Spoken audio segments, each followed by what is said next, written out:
그리스도 안에서 너희를 용서하심과 같이 하라. 아멘.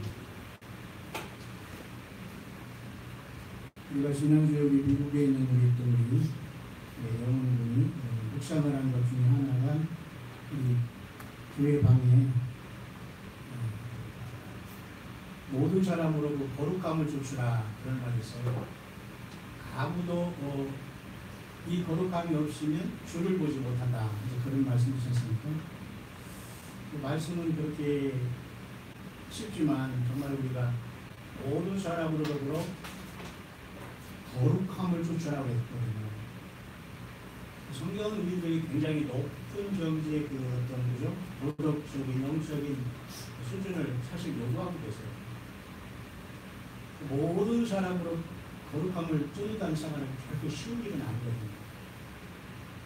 자, 무슨 거 다 용서하고 다 내가 죽는다고 해서 다 되는 문제는 아니에요. 그러나 어쨌든 사도 바울도 오늘 이 본문에서 보면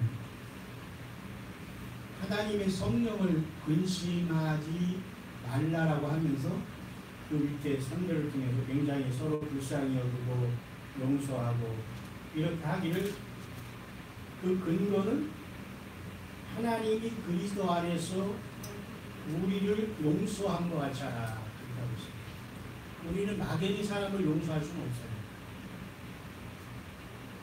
그래서 내가 예수님의 사랑을 아는 자만이 남을 또 용서할 수가 있는 거예요. 인간의 본성 자체가 거룩함을 추구할 수도 없고 남을 용서한다는 건 사실은 불가능하다고 생각해요. 왜? 그건 하나님의 은혜가 아니면 용서가 안 됩니다. 물론 우리나라에 여러 가지 예화를 통해서 자기 자식을 죽인 인민군을 용서하시고 아들을 삼았다. 그건 좋습니다. 근데 너무 이렇게 사람이 오래 뛰어지면 안 돼요. 그냥 간증으로 끝나야지 자꾸 사람과 그 어떤 사람이 막 이건 정말 그 하나님이 정말 원치 않는 거거든요. 우리는 남을 용서하고 거룩하게 해서 주님을 거룩한 생활하지 못하면 주님을 보지 못한다는 이 말은 내가 예수님을 더 깊이 사랑하면 가능한 거라고 봐요.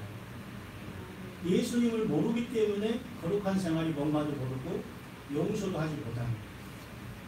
저는 오늘 말씀을 제목을 오늘 이 본문의 말씀을 통해서 성령을 근심케 말라 그런 제목의 말씀이지만 제목대로 설교를 하지 않고 성경으로 성경을 풀어보면서 잠깐 여러분에게 주어진 시간 안에 말씀을 나누고자 합니다.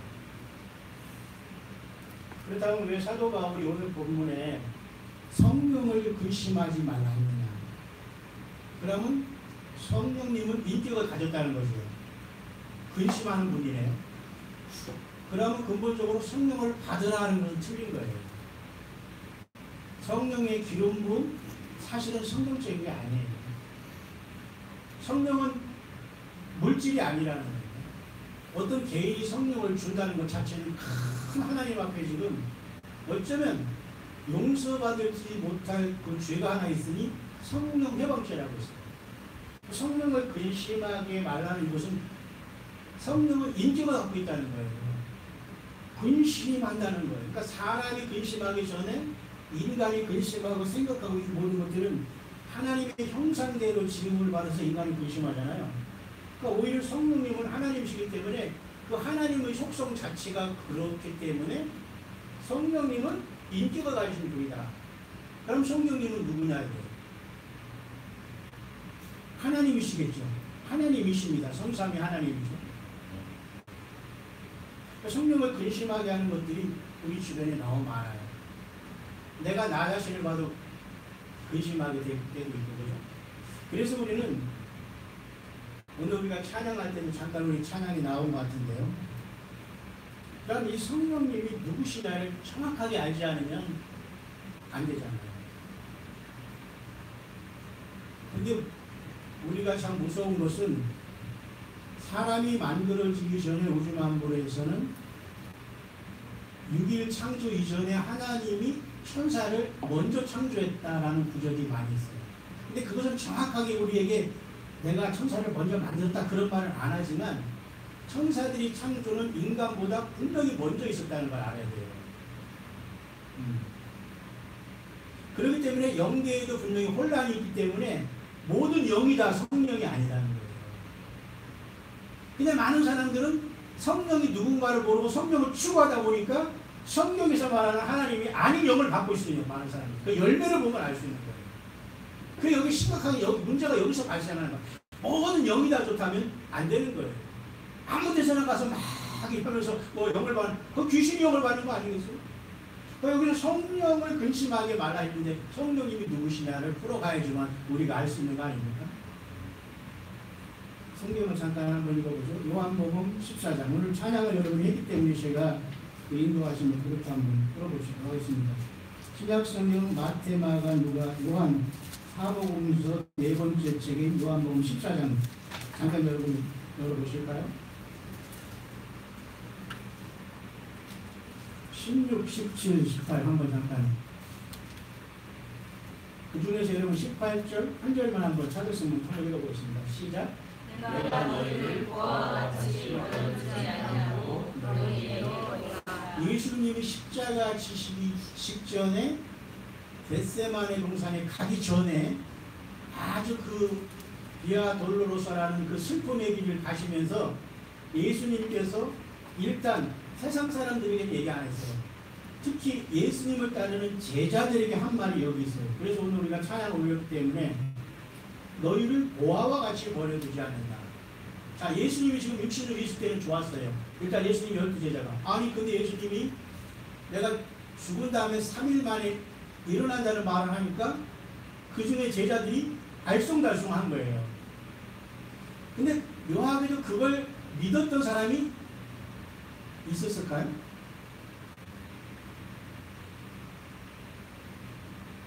사실은 하나도 없다고 봐야 돼요. 안식일 첫날이 언제죠?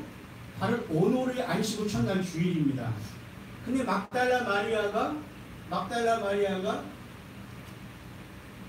주님을 찾아갔지요. 왜 안식일 첫날 갔을까요? 이스라엘 백성들에게 안식일날을 움직인다는 것은 큰 율법을 범하는 거기 때문에 예수님을 너무 사랑해서 안식이 막 끝나는 새벽에 막 빨리 발가우기 기다고 아마 밤에 잠도 안 잤을 거예요. 죽었기 때문에. 그 예수님이 죽은 그 무덤이 궁금해서 사실은 막달라 마리아가 찾아간 거지 예수님이 부활해서 찾아간 게 아니에요. 그렇게 우리 사람은 하나님이신 예수님의 말씀을 주어도 아니 예수님이 직접 와서 제자들에게 말을 해도 사람은 영적으로 캄캄하기 때문에 그 말이 말인 줄을 모르는 거예요. 사람의 말로 아는 거예요.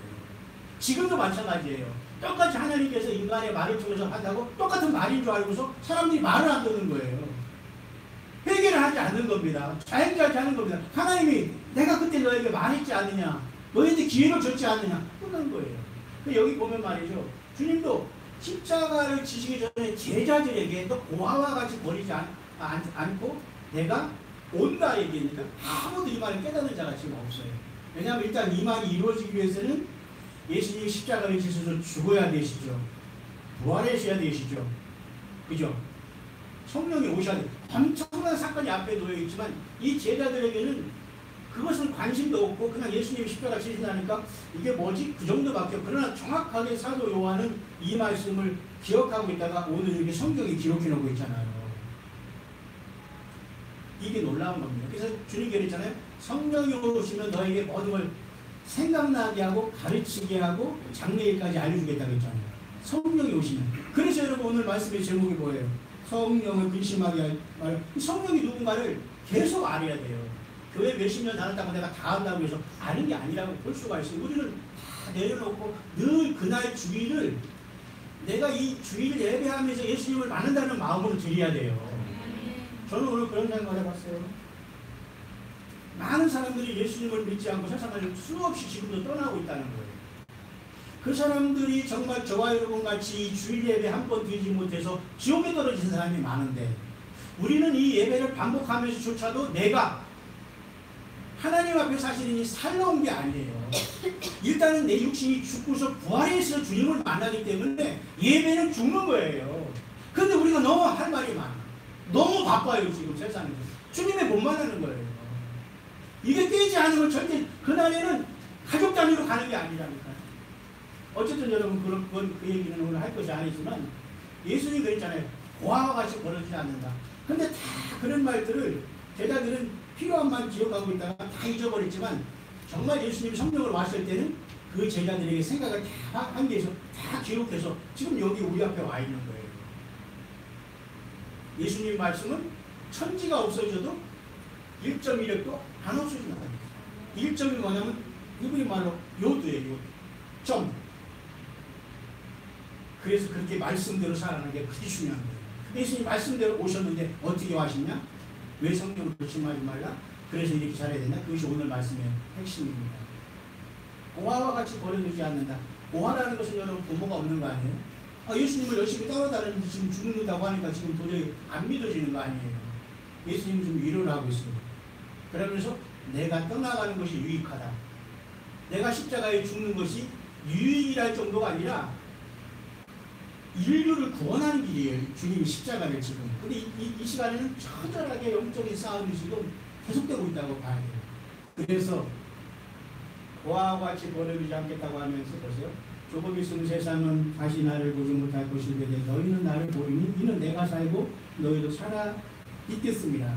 그러니까 지금 성령께서 오신 2000년 동안 지금 주님께서는 육신의 눈으로는 안 보이지만 말씀으로는 여러분이 보여야 해요. 보여야 돼요. 들려야 되고 보여야 돼요. 그게 믿음이에요. 느낌이 없더라도 예수님은 지금 살아계신다. 여러분 믿습니까? 예수님은 말씀대로 역사하시는 거예요. 또 성경을 써주시지를 않아요.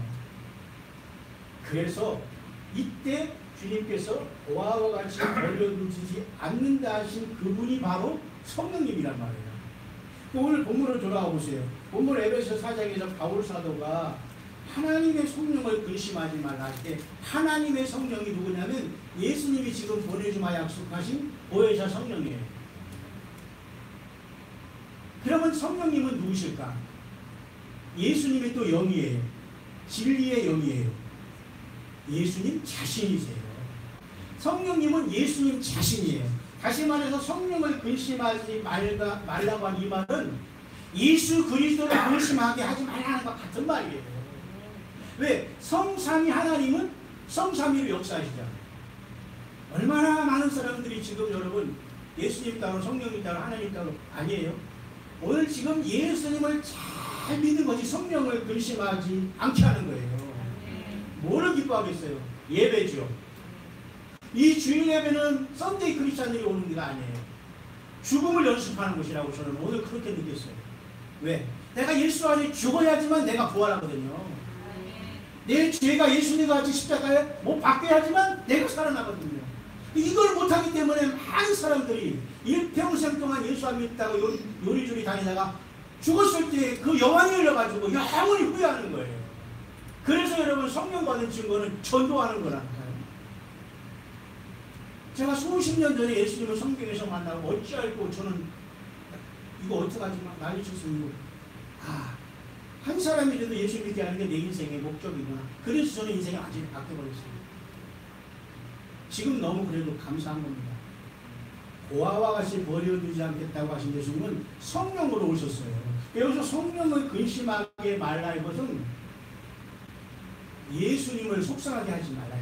예수님은 우리의 죄 때문에 십자가에 피를 흘려서 나를 사랑하시고 죄를 용서해 놓았더니만 예수 뭐예요 하고 돌아다니거나 주님이 부활하신 주일도 밥 먹듯이 안 지키고 사명을 갖다가 직분을 줬어도 이건 헌신적으로 버려. 그럼 뭘 어쩌겠다는 거예요? 아니에요. 이게 모두가 성령을 근심하게 하는 거예요. 근데 여러분 희망을 잃지 마시기 바랍니다. 성령이 떠난다는 말은 없어요. 그렇게 하나님은 죄인인 우리를 사랑하는 거예요. 언제까지?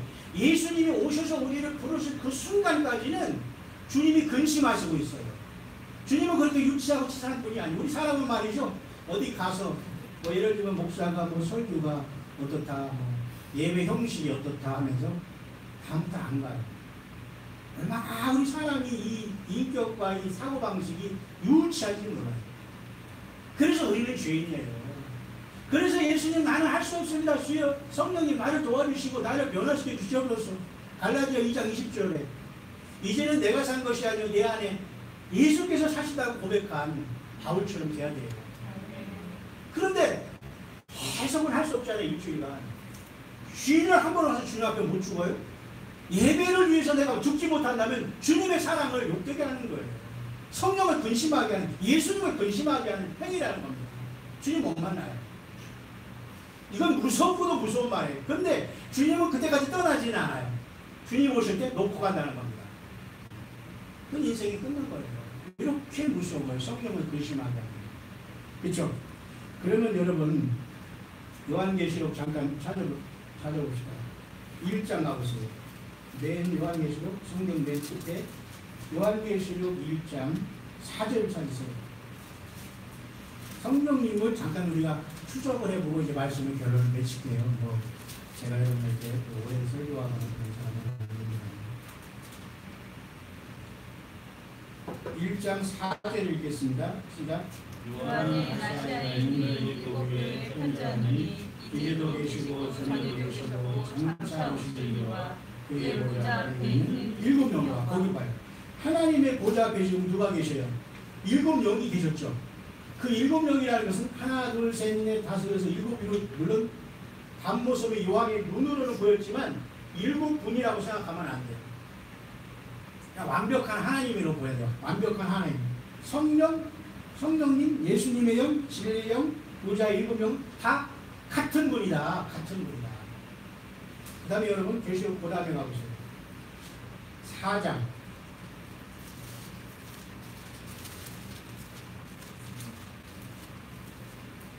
5장 6절입니다.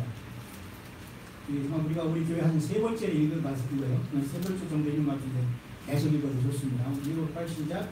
내가 또 보니 보좌와 예수님과 장로들 사이에 한 어린 양이 서 있는데 일찍이 죽임을 당한 예수님이죠. 그 다음에 그에게 일곱 뿔과 일곱 눈이 있으니 이 눈은 온 땅에 보내심을 받은 하나님의 일곱 영이다. 거기도 일곱 영이 나왔죠. 예.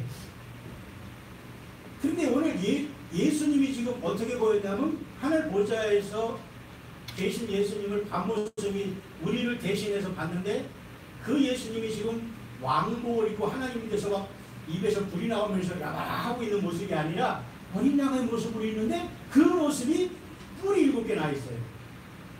7 눈이 있어요. 저는 오늘 우리가 생각하는 양과는 다른 거예요. 근데 여기서 한 분만 딱 생각해 보세요. 7 눈이 있다고 했잖아요. 예수님이 7 눈이 있는데 그 눈이 7도 영이라고 했잖아요. 알려주잖아요, 성경. 그러니까 예수님의 7 눈이 7 영이고 성령님이시고 하나님이셔요. 예수님 좀 용서해 주십시오. 제가 이렇게 설교해야 되겠습니다. 예수님의 7 눈이 빠져나온 거예요. 예수님의 7 눈이 보내심을 받았다고 하잖아요. 요한계시록에. 맞잖아요.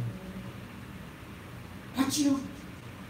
그 예수님을 근심하게 하는 게 성령님을 여러분 눈동자처럼 우리가 주님께 지켜달라고 기도하잖아요. 저도 이 선교 생활하면서 많은 어려움이 있었지만 딸하고 아픈 사람이 있을 때 그냥 기도가 안 나오더라고요.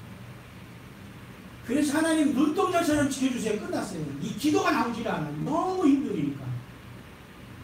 하나님이 눈동자처럼 지켜주셔서 저기 와 있잖아요. 그런데 예수님이 7 눈이 빠져나와서 와 있다면 성령님이 7 눈으로 와서 오늘 우리 가운데 와 계신데 그 눈동자같이 연약한 예수님은 성령님은 하나님이시지만 굉장히 약하셔요. 왜? 죄를 모르죠. 성질내고 하는 주님이 또 싫어하셔요. 또 오늘 본문에 보니까 뭐예요? 근심하게 하면 예수님이 성령님이 싫어하셔요. 왜? 예수님은 너무 거룩하신 분이기 때문에. 자, 그러면 저와 여러분들이 살아가면서 정말 오늘 한번 솔직하게 생각해 봅시다. 성령을 근심하게 한 일이 뭐가? 저를 포함해서 얼마나 많은지 몰라요. 그죠? 예수님을 내가 어떻게 아파했겠느냐 그걸 생각해 보란 말이에요. 성령님은 예수님 자신이라니까요. 그래서 여러분 예수님을 기쁘게 하시는 길은 일주일간 아무 일 있다고 하더라도 금요일날 딱 마치고 안식구 전날 예수님이 부활할 때에 모든 걸 툴툴 털어버리고 와서 예배하고 내가 죽어서 주님을 높이는 게 승리자의 길이라니까요. 성령을 근심하게 하는 건 내가 살 때. 사실 예수님을 믿으면 내가 성경에서 뭐라고 하는 줄 알아요? 죽었다고 해요. 예수님을 안 믿기 때문에 내가 지금 살아있는 거예요. 근데 뭐에 대해서 죽었을까요? 그렇죠. 죄에 대해서 죽었다고 하는 거예요. 죄는 나를 주관해요. 예수 없는 나를 나타내는 거예요. 그러니까 나는 죄가 자꾸 살아나는 건 뭐예요? 다른 말로 내가 살아난다는 거예요. 그럴 때마다 그러면 그때마다 나는 누구를 모셔야 돼요? 예수님을 붙잡는 거예요. 사도 바울도 매일 죽는다고 했잖아요. 그러니까 여러분들이 지금 성질 내고 좀 그렇다고 해서 여러분들이 죄인이다 하는 게 아니에요. 인간이기 때문에 그럴 수 있다. 그래서 너희들은 매일 죽어라. 매일 죽는 건 뭐예요? 예수님을 내가 의지하고 살아가는 게 매일 죽는 길이에요. 더 쉽게는 안 씻고 전에 부활하신 예수님을 따라 나오는 거예요. 아, 내가 일주일 동안에 죄를 졌는데 못된 일 했는데 이 세상에서 용서받지 못할 죄가 없는 거예요. 단 한 가지, 성령을 해방하는 것. 큰 뭔가 모르지만 성령을 해방하는 죄는 주님이 안 된다고 했어요. 근데 저는 그것이 구체적으로 안 나와 있는데 성령의 해방죄가 뭔가를 볼 때 저는 이 시간 그렇게 감동이 돼요. 예수 안 믿는 거. 그러니까 용서 못 받는 거예요. 구원이 없다는 거 똑같잖아요. 우리가 예를 들어서 목사님 설교에 전에 뭐 그런 거 성령 해방이라고 보지 않아요. 예수님은 이렇게 했어요. 말로써 인자를 거슬려도 용서를 받는다. 그러니까 나한테 너 욕을 해도 좋다. 또 예수 믿는 사람 욕해도 사실은 주님께서 내버려 둔다는 거예요. 그런데 만약에 너희들이 성령을 해방하면 끝난다 그 말이에요. 그리고 성령이 뭔가 참 굉장히 구체적으로 말은 없지만 저는 핵심이 뭐냐면 예수 안 믿으면 용서가 없다는 거예요. 왜? 예수 믿어야지만 예수 피로 우리 죄가 사함받잖아요. 믿습니까? 그래 가서 우리가 예수님을 믿어서 주님 앞에 나와 예배한다는 건 너무 복된 일이에요. 성령을 근심하지 않게 하는 것은 예배 생활이에요. 가장 중요한 것은 주일 예배라는 걸 모르면서 그러니까 여러분 오늘 좌우 옆을 보세요. 이 시간 우리는 내일이 없는 걸 생각하고 여기 왔어야 돼요. 왜?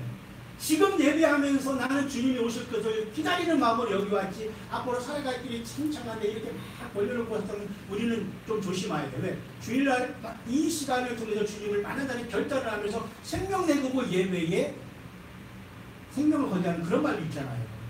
그래서 여러분들은 잘 오셨다. 그리고 우리가 데려오지 못한 그 영혼들도 여러분이 기도의 바운들이 있기 때문에 여러분도 잘하고 있다. 그러나 우리는 좌우옆을 보면서 언젠가는 주님이 올 때 이런 현상이 발생할 수 있다. 그들이 땅에 남을 수 있다는 거예요. 이것을 계속 주님이 몇 번 연습했지만 어느 순간이 진짜 주님이 오신다니까요. 예, 그것 때문에 예배 생활은 중요한 거예요. 그래서 여러분 주일 지나 또 우리가 하루 시작하면서 이틀 사흘 이렇게 지나가잖아요. 그러면 여러분 주님께서 오늘 다행히 하셨다고 생각하면 안 되죠. 오늘 우리가 예배했으니까 한 주간을 열심히 살아가야지. 일주일 견디지 않아. 일주일. 교사님 일주일 못 견뎌가지고 3일간 금식하고 3일간 공부하시면 가잖아요. 예를 들면 인생이 아무리 피곤하고 힘들어도 여러분 1년 2년 잡지 마세요. 성경은 일주일간 참고서 나한테 와고 주일 예배하고 또 힘을 받고 나가고 하고 이거에 반복하다 보면 주님 앞에 어느 순간 가까이 가 있다니까요. 여러분 오늘 말씀은 그래서 에베소에서 이 성령을 근심하게 하지 말라. 이것은 예수님을 근심하게 하지 말라. 내가 십자가에 피를 흘려서 너를 살렸는데 너를 이렇게 삐까보라 살렸는데 너 하는 거 보니까 너무 뚱성뚱성이다. 중심이 없다. 그렇게 주님을 슬프게 하지 말라. 그 좀 슬프게 했다고 예수님이 치사하게 나를 떠나지 않아요. 예수님은 하나님이기 때문에. 근데 문제는 주님 오실 때까지 그 일을 반복하면 딱 놓고서 간다는 거예요. 주님이. 그럴 때에 그 사람들은 제가 요즘에 계속 광야 묵상에서 말했지만은 짐승표를 안 받고 죽어야만 구원이 올 때가 앞으로 와요. 아주 심플한 겁니다. 성경대로 우리가 믿으면 지금 우리가 살아서 산순교를 하지 못하면 이해 가시죠? 대박사님 이해 가시죠? 내가 지금 산순교를 하는 거예요. 이 산순교를 예수님이 사지 못한 사람은 진짜 내 목이 잘리는 시대가 온다니까요. 성경이 그렇게 얘기하고 있어요. 근데 사람은 산순교 하는 게 사실은 더 어렵지만 주님께서는 성령님이 계시니까 이것을 이길 수 있는 힘을 주시는 거예요. 그래서 지금 예수 믿고 산순교 하는 게 최고의 복인 거예요. 문제는 성령님이 우리를 데리고 떠난다니까요. 그러니까 이 환난 속에서 회개가 안 되는 거예요. 그러니까 주님께서는 너 나를 사랑하라고 했는데 그렇게 했지. 나를 근심하게 했지 않느냐. 그러나 너에게 마지막 기회가 있어. 내가 너를 위해 생명을 줘서 피를 흘려주셨는데 너는 그 피의 그 값어치를 모르고 세상에서 내가 그렇게 주의 종들을 통해서 외쳤고 그 사명자들과 그 직분자들과 교회 성도들과 그 집사님을 통해서 그렇게 얘기했는데 불구하고 너는 사람말로 알아들었지 않느냐. 그 땅에 남아있지 않니? 주님께서 하면 그때 영안을 꽉 열어줘서 얘기할 거예요. 자, 너는 나를 위해 생명을, 내가 너한테 생명을 먼저 주었는데 너는 나를 비웃었지 않느냐. 너 그래서 땅에 남았지. 그러면 너 한번 나를 위해 죽을 수 있겠니? 그게 바로 여러분 앞으로 환란이에요. 그래서 짐승이 오른손과 이마에 다 짐승표를 받게 하는 거예요. 나를 섬기라. 그러니까 어린아이 생명책에 구원받지 못한 모든 사람들이 어린아이로부터 해서 전부 다 땅에 남은 사람은 그 표를 받아야지만 먹고 사는 시대가 와요. 그 전에 예수님 우리를 데려간다는 거예요. 그래서 성령께서 성령을 근심하게 하지 말라고 하는 거예요. 예수님을 근심하게 하면 안 된다고 그래요. 그래서 여러분 앞으로 환난 시대가 오면 많은 사람들이 목을 잘리고 내가 예수님에게 피를 흘리고 죽어야지만 그 믿음이 인정되는 시대가 온다니까요. 그래도 구원을 받아요. 근데 왜 우리가 육신의 죽음을 통해서 굳이 하나님 앞에 가려고 하냐는 거예요. 여러분 모두가 살아서 가족들, 자녀들 함께 주님 만나러 가야 되지 않겠습니까? 네. 예, 성령을 근심하지 말아요. 마지막 하나만 여러분 더 하고서 마치려고 하는 거예요. 요한계시록 4장 아까 간데 한 5장을 잠깐 볼까요? 4, 5장 전체를 이제 보지만 제가 여러분 여기서 하고 싶은 말씀이 뭐냐면 그 5장에 아까 여러분 읽은 게 몇 절이죠? 6절이죠. 거긴 여러분 줄을 꽉 펴놓고서 여러분 읽어보시고 일곱 뿔과 일곱 눈이 그 어린 양 예수님 앞에 있었잖아요. 근데 일곱 눈이 일곱 영으로서 이 땅에 오신 성령님을 알겠죠. 예수님 자신이라는 걸 알 수 있죠. 성령님은 예수님이세요. 예수님. 그러니까 성령을 받았다는 게 이제 말이 사실 잘못되는 거예요. 성령은 인격적이고 예수님을 내가 구세주로 영접할 때에 그 예수님이 나와 인격적으로 동행하는 것이지 성령이라고 하면서 예수님과 상관한 모든 것들은 악한 영과 사탄 마귀가 유혹하고 있는 거예요. 성령은 예수님의 영이라는 걸 반드시 알아야 되는데 오늘 제가 오늘 말씀을 마치면서 꼭 한 가지 전해드리고 싶은 말이 뭐냐면 오늘 여기 요한계시록 4, 5장을 여러분 이따 오늘 식사하러 밖에 나왔기 때문에 읽을 시간이 없지만 여러분 가정에서 직장에서 한번 읽어보시기 바랍니다. 우리 백원사님 공방에서 읽어보시기 바랍니다. 힘을 주님께서 주실 거예요. 이 4, 5장에 가만히 보면 5장 6절에 있는 거기에 하나님의 일곱 명이라고 말씀하셨잖아요. 근데 놀랍게도 4장 5절 거기에 보면 한번 찾아보면 되겠네요. 4장 5절을 한번 읽고 마칠게요. 4장 5절 한번 찾아보세요. 큰 소리로 한번 읽어보세요. 시작. 보좌로부터 번개와 음성과 우레소리가 나고 보좌 앞에 켠 등불을 일곱 있으니 이는 하나님의 일곱 명이라. 요한계시록 1장에 일곱 명이 있었죠. 그리고 예수님은 이 땅에 내가 가면 성령을 보내준다고 했죠. 근데 6장, 5장에서는 주님께서 일곱 눈이라고 하는 게 일곱 명이라고 했죠. 근데 지금 4장에 보니까 하나님 일곱 명이 또 거기 보이죠. 근데 4장은 뭐냐면 2, 3장의 교회 시대가 끝난 다음에 오늘 교회가 다 어디로 간 거예요? 하나님의 보좌에 지금 간 상태예요. 성령님이 지금 어디 있어요? 내려왔다 올라간 거예요.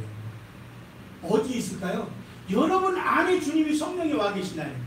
예수님이 성령으로 우리 안에 와시다는 거예요. 그러니까 지금 예수님을 믿는다고 하는 모든 사람들이 성령님으로 오신 예수님을 성전에 내 자신을 알지 못한다면 주님이 오실 때 도적같이 오실 때 이곳에 부름 받지 못하는 거예요. 그러니까 성령님이 여기 안 계시면서 지금 내려오셨다가 우리 안에 계시다 우리를 데리고 올라간 거예요. 그래서 주님이 오실 때는 하늘에서는 주님께서 우리를 부르시지만 성령님은 내 안에서 가자 할 거예요. 그래서 주님을 만나서 우리가 부활하고 또는 변화해서 이 영광의 자리에 올라가는 거예요. 우리 인생 최고의 목표예요. 그래서 여러분 요한계시록 4장 4절에 보면 24장로가 있죠. 장로는 보통 우리 이 시간이 남자를 얘기하잖아요. 성경에서는 남녀를 구분하지 않아요. 부활할 때는. 보세요. 명심하시기 바라요. 남녀가 세상에 있으니까 남자. 세상에 있으니까 여자로서 고통 많이 받아요. 좀 여자분들은 좀 이해는 하셔야 돼요. 왜냐하면 선악을 알게 하는 나무를 따먹었기 때문에. 아담도 책임이 있지만은 그 여자분들이 이 세상에서 많은 눈물을 당하지만 부활한 다음에 남자 여자가 없어요. 그런데 요한계시록 4장 24장의 모습은 장로지만 남자로 생각하면 안 돼요. 그들이 모습을 잘 보세요. 보좌에 앉아 있어요. 면류관, 그 황금 같은 면류관을 찬란하게 쓰고 있어요. 흰 옷을 입고 있어요. 교회입니다. 교회. 우리들이 주님의 보좌에 갔을 때는 말이죠, 편하게 가는 게 아니에요. 남과 여로 가는 것도 아니에요. 완전히 예수님처럼 부활해서 면류관을 쓰고 흰 옷을 입고 영광스러운 모습으로 가는 승리자들이 될 순간이 아주 눈앞에 와 있다니까요. 사람으로 태어나, 그것도 죄인으로 태어나 예수님을 만나서 죄의 그 피로 죄사함 받고 성령님을 우리가 모시고 산다는 게 얼마나 귀한 거예요. 네, 우리 한 사람 한 사람의 성령을 전이해요. 그래서 성령을 근심하게 하지 말라. 내가 너한테 와 있지 않느냐. 그런데도 일주일에 한 번 예배 나한테 들을 수 없겠니? 하는 주님의 말씀 기억나시죠? 여러분 기억하시고 여러분들은 승리하신 거예요. 저한테 여러분 성령을 근심하게 하지 않는 방법은 항상 주님 앞에 내가 주님이 나를 위해 죽었으니 나는 주님을 향해서 예배는 내가 죽으러 가는 거라고 생각하면 돼요. 그럼 주님이 기뻐 받으시는 거예요. 오늘 이 예배 중에 주님이 오시기를 바랍니다. 저는 그런 마음을 가지고 설교를 하고 있어요. 그런 마음을 가지고 강연수를 외치기 때문에 저도 10시간, 15시간 막 하다가 그렇게 하잖아요. 지금 때가 어느 때인데 여러분 참 잘 거 다 자고 말이죠. 안 되잖아요. 그래서 우리 광야교회 사명은 굉장히 커요. 숫자가 적지만 800여 많은 사람들이 연결되어 있고 많은 사람들이 예수님께 돌아오고 있는 사역을 여러분들이 지금 같이 하고 있다니까요. 이건 누가 하는 일이에요? 성령님이 하시는 거예요. 예수님이 하시는 일이에요. 설령 여러분 오늘 우리 삶이 어렵고 우리 가운데 누가 안 나오더라도 다 성령님이 하시는 거예요. 하나님은 아무나 세우지를 않아요. 내가 주님 앞에 지금 붙잡혀 있고 예배하고 있다는 건 너무 감사하시길 바랍니다. 하나님은 세울 자를 세우고 속한 자를 세우고 왜? 하나님의 그 기준이 안 맞으면 하나님을 빼요. 사람이 보면 안 나오는 것 같아서 하나님이 그렇게 하는 경우가 생겨요. 우리가 미국에 있는 우리 영혼분이 있잖아요. 거룩함이 없으면 아무도 주를 보지 못해요. 우리는 거룩하지 못해요. 그래서 예수님의 피를 의지해서 나오는 사람을 용서받는 거예요. 용서받지 못한 죄가 없는 거예요. 믿습니까 여러분? 이 믿음으로 이 성령 충만으로 이 주님의 사랑을 가지고 한 주간 우리 가족 자녀들 사랑하세요. 용서하세요. 주님께서 그 힘을 달라고 하세요. 나는 못하니까. 그럴 때 마귀로 인해서 그들이 자유함을 얻고 죽게 돌아올 거예요. 절대 여러분 미워하거나 싸우라고 하지 말고 예수님의 사랑을 가지고 용서하라고. 그게 이기는 길이에요. 조금 있으면 여러분 만약 저들이 땅에 남는다면 목을 잘려서 주님 앞에 오야 돼요. 그게 성경이라니까요. 산순교를 못해요 여기까지. 얼마나 그러니까 주님 뭐라 그랬어요? 감당하지 못할 시험을 주지 않는다고 했죠. 괜찮아요 우리 일적인 부모님? 어머니가 아무리 그러셔도 이제 마음이 많이 편해졌죠. 기적이잖아요.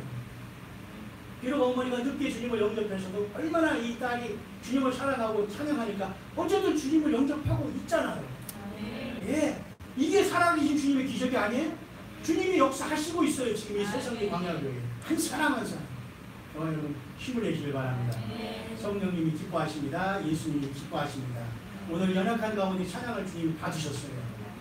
이렇게 우리의 투박한 속에서 주님을 영광을 받으시면 어차피 세상은 광야. 주님이 오시면 완전히 바뀌어져요.